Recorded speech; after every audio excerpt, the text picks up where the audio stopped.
Сәлем достар, бүгінгі түс жору шығарылымында боқ неге түске кіреді, нәжіс түске кірсе қалай жорылады?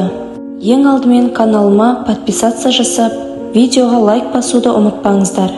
Дәретханадағы боқты тазалау ақшаға. Көп боқ, жан күйзелісі мен жеке проблемалар. Үлкен дәретке отырғаннан кейін денеңізді сүрту қандай да бір адам сіз туралы қалағаннан да көп мағлұмат білетін болады. Түсінде көрген боқ жақсы тұрмысты және дәулетті меңзейді. Боқта аунау уайымсыз қуанышқа, қысқа уақыт масаттану, демалыс пен ойынға. Бұтына жіберіп қою, абайсыз үлкен дәретке отыру, кішігірім ғана болмашы қиындықтар. Ал дәретханада отыру ғашықтардың кездесуі. Түсіңізде көрген тезек пен қи, бастаған істеріңіздің сәтті және табысты болатыны. Жалпы түсте көрілген боқ табысқа, қарыз адамдар қарызын қайтарады, жаңа табыс пайда болады. Достар, осымен бүгінгі түс жору шығарылымы аяқталды.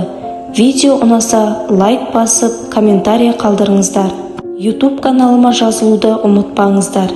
Келесі кездескенше сау саламатта болыңыздар.